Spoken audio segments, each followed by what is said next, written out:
It can tonight reveal the true extent of germ warfare tests carried out in the southwest.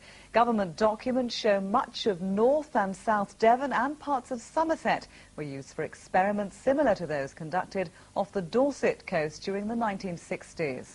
An independent inquiry has already been ordered into the Dorset trials to determine whether or not they've affected people's health. In a few minutes, we'll be speaking exclusively to the man in charge of this inquiry. But first, our environment correspondent, Simon Hall, has this special report, which includes film of the trials never previously seen on television. The germ warfare trials carried out in the 1960s and 70s were highly secret. This, previously unreleased film of the experiments as they happened. Their existence was revealed last year when secret documents were declassified. They were thought to be carried out mainly in Dorset. A spotlight investigation has, though, discovered they were far more widespread than was previously thought. Other trials tested how the germs would survive in different conditions in different areas. These were based not on releasing a gas, but instead on exposing a narrow thread of material coated with E. coli to the air. These tests were carried out in January 1967. The threads were exposed first from a ship just off Ilfracombe, then on 5 other sites running through Somerset down to the sea off Dorset. I think people, when they come to hear of this, will be concerned. For instance, I was in my 20s at this time, in the 60s, and I was just getting married, starting up a family. They'll be worried, will this have any implications on their health or the health of their children? Concerns have been raised that the tests may have harmed people's health. In East Lulworth, in Dorset, 21 families say they have experienced miscarriages and children being born handicapped and with other health problems. Robin Southey was one of the scientists who carried out the experiments. His widow, Anne Reed, is pressing the government for a full investigation into the trials.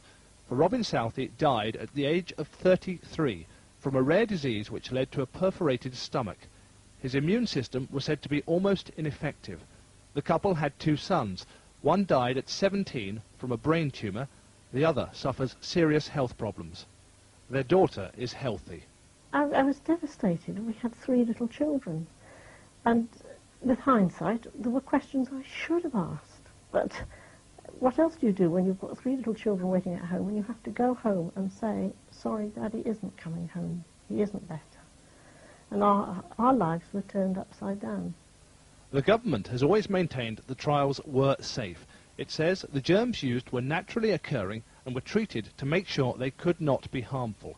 It's a view supported by many experts.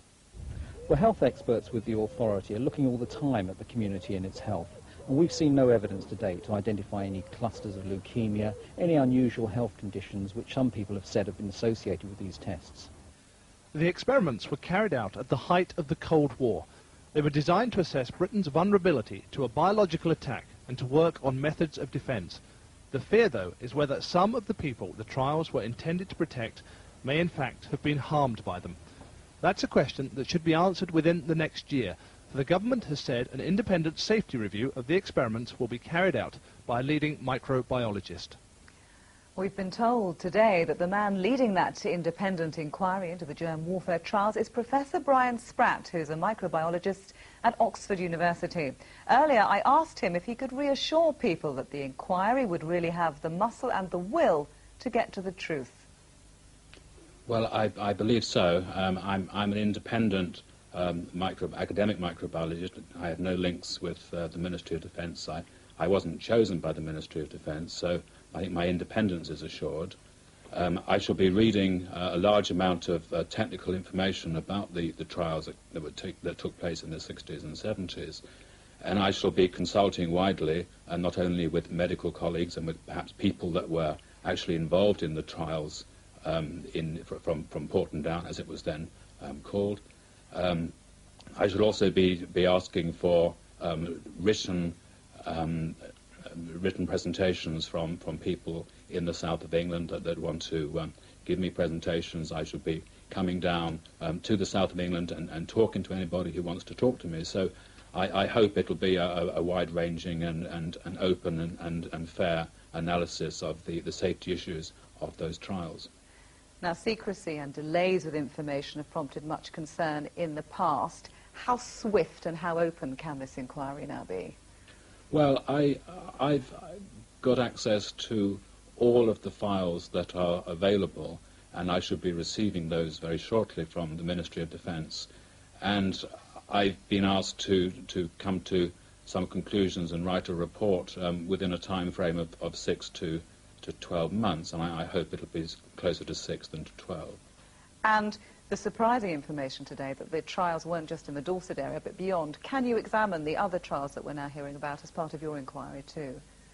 Well, I can't give you a categorical answer to that. As I understand it, some of the paperwork that I will receive from the Ministry of Defence do include trials in the southwest of England, and if that is so, then certainly I'll look at those papers and make a judgment on them. Professor, thank you. Thank you. And if you'd like to discuss the germ warfare trials, you can call your BBC local radio phone-in. The number to call is 0645 222269. That's 0645 222269.